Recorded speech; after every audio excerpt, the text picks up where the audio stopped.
Join Kids Hat family.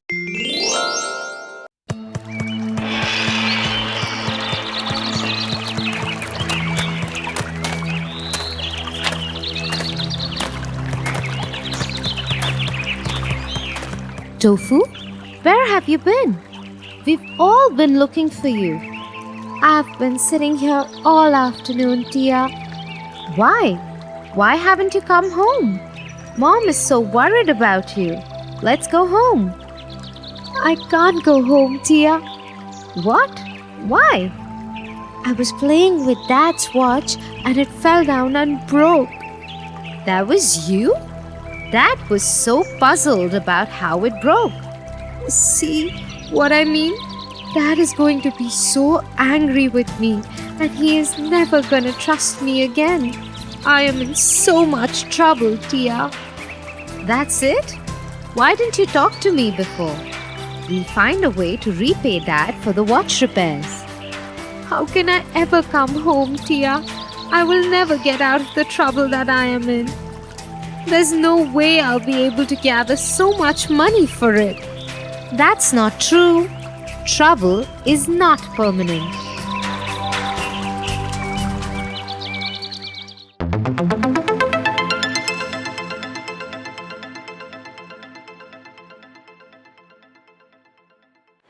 Once upon a time, in Baghdad, there lived a handsome and courageous sailor called Sinbad. He loved the sea so much that he was always sailing, and people lovingly called him Sinbad the Sailor. One day, Sinbad joined a group of merchants to sail with them to the far islands.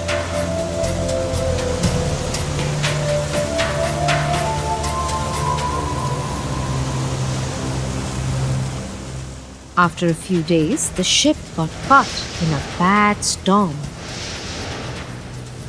The ship will not survive the storm. Just as he said, the ship's helm broke and the ship fell apart. All the men on the ship died, except Sinbad and Hakim.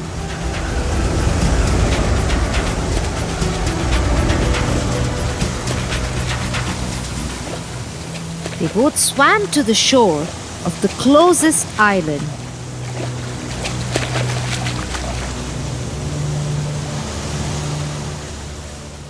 Looks like we're the only one who survived.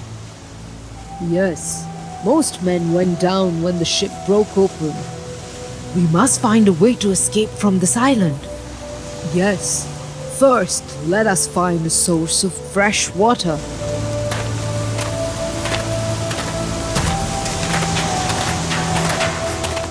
Both the men went deeper into the island to look for fresh food and water.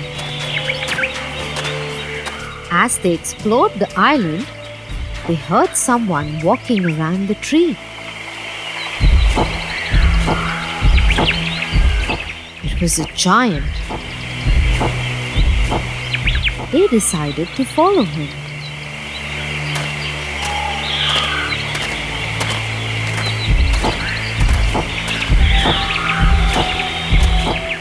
They saw him cross through the jungle and go into a valley full of sparkling gems.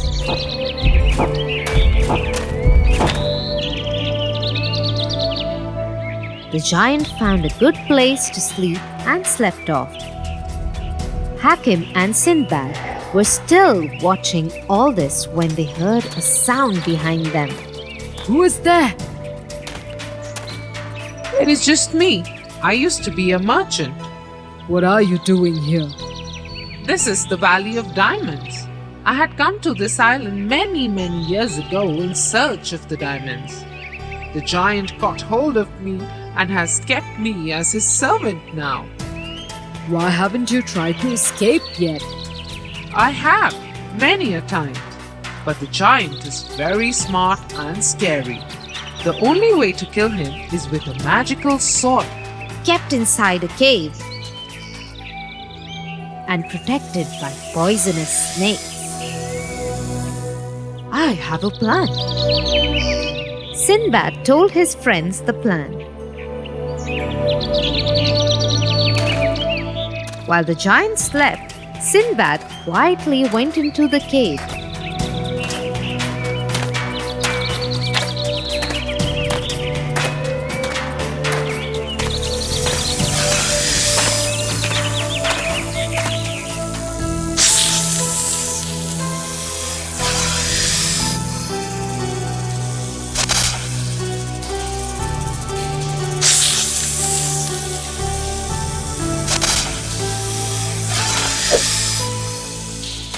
And got the sword out. He then went to the sleeping giant and drove the sword through his heart. Hakim and the merchant were very happy to see the end of the giant.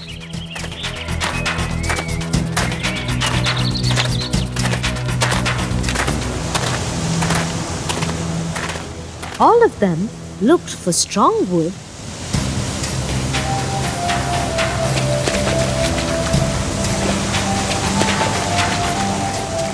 and made a raft to sail back home.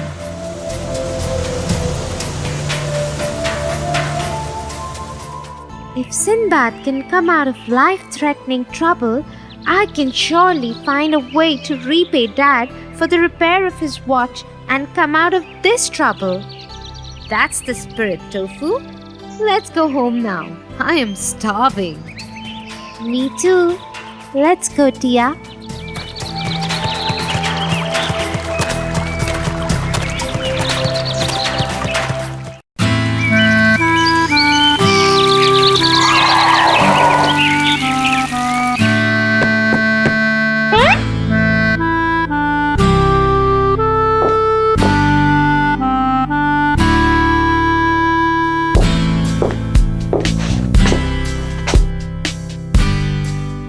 That is not nice, Tofu.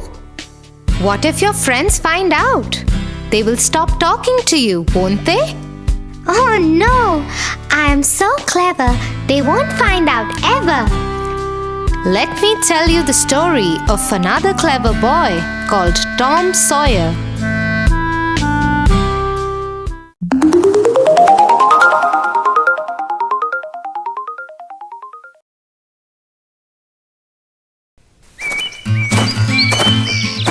Tom Sawyer lived with his Aunt Polly and half-brother Sid. He was an extremely clever boy who loved mischief. But Tom also had a very good luck, which always helped him get away with the mischief he did. One day, his Aunt Polly was looking for him. "Tom, Tom, where are you?"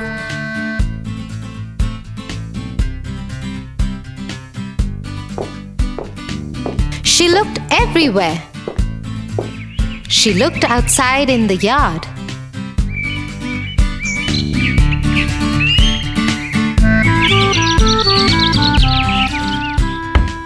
Inside in the house and the kitchen. She looked in her room too, but he was nowhere. She went back to his room and called to him. "Tom, stop hiding and come out now." But there was no answer. Suddenly, Aunt Polly saw something move under Tom's bed. She thought it was Tom. She bent down and swiftly pulled the bed cover. A cat that Tom had hidden there sprung out at Aunt Polly. Surprised looking at this, she shouted, "Oh dear, where did Tom get the cat? Wait till I find that boy." Just as Aunt Polly was shooing the cat out of the window, she felt someone behind her. It was Tom trying to escape from the room. He had been hiding in the cupboard. Aunt Polly caught him by the collar. "Tom, what were you doing hiding in the cupboard? You ate all the jam, didn't you?" No, Aunt Polly. I haven't even touched the jam. It must have been Sid. "Don't you lie to me, young man. I can see the jam all over your face." Tom quickly tried to wipe his face, but it was too late. "Today I am going to beat you with a stick. You have become too mischievous." Aunt Polly, look behind you. Aunt Polly turned to see, but there was no one. It was just one of Tom's tricks. And this time he used it to get away from Aunt Polly, because when she turned around again, he wasn't there. "Oh, this boy! One of these days I am going to punish him." Tom was so happy with himself for fooling Aunt Polly again that he decided to take the day off from school.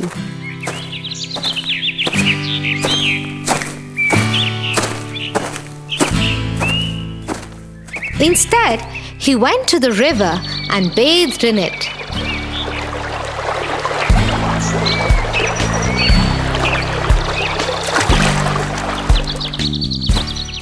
At lunchtime, he went into a nearby farm, stole fruits from there, and ran out of there with the owner chasing behind him. Just as he was running, he bumped into Sid. Sid saw Tom's wet hair and clothes and the fruits in his hands and understood that Tom hadn't gone to school, but he didn't say anything.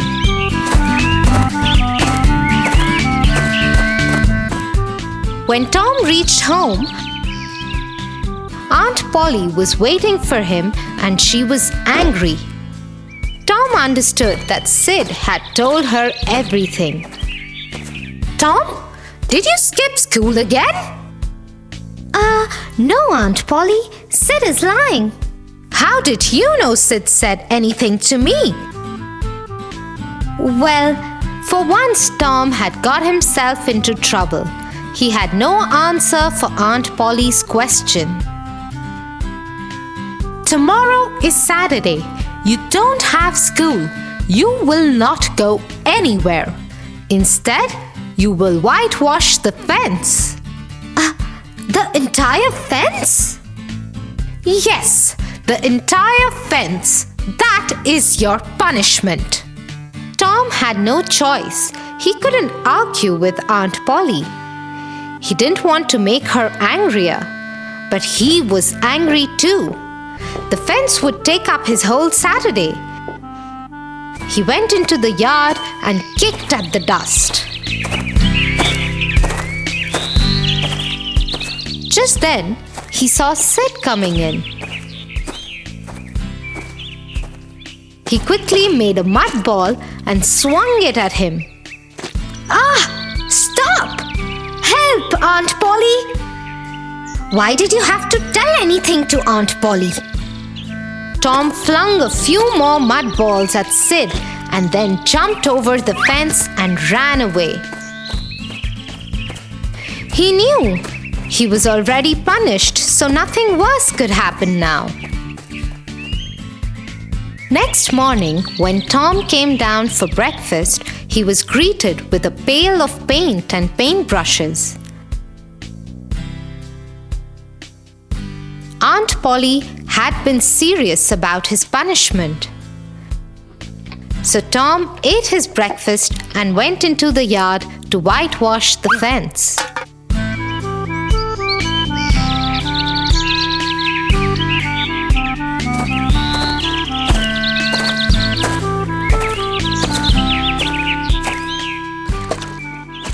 Painstakingly, he finished a bit of it. That's when his friend Joe came up to him. Hey, Tom. Why are you working on a Saturday morning? Working? Who said anything about working? Well, why are you painting the fence then? I am doing it because it is art. Haven't you heard of art, Joe? Well, I have, but I have never done it. Is it fun? Oh, yes, it is. Why else would I do it? Joe thought about it.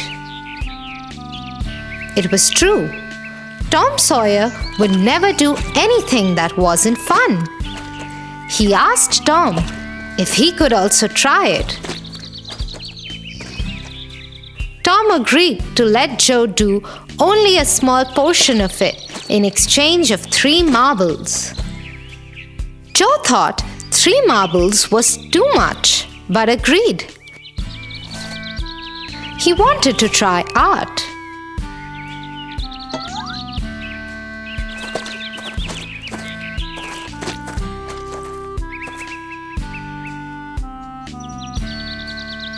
A little while later, their friend Jim came.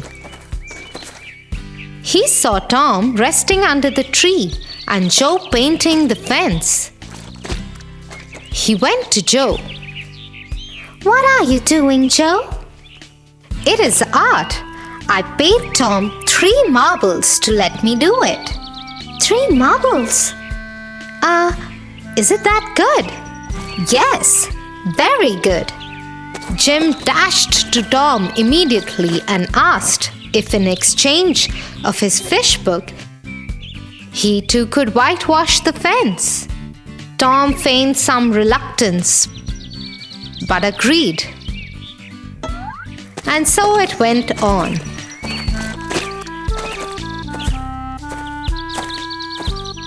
Other friends of Tom came and believed that painting the fence was fun. They paid Tom in collector's cards, candies, and even a catapult to get a chance to paint the fence.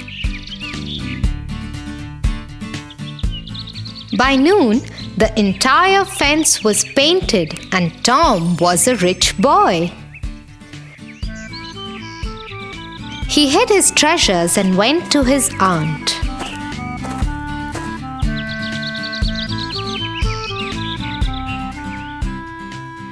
"It's done." "What? Unbelievable. Let me see." Aunt Polly took Tom with her to see the fence. Indeed, it was done. And it was done very nicely. How did he do it? Anyway, his punishment is over. Now I will have to let him go. I hope he does not create more mischief. But as always, when Aunt Polly turned around to tell Tom that his punishment was over, he was already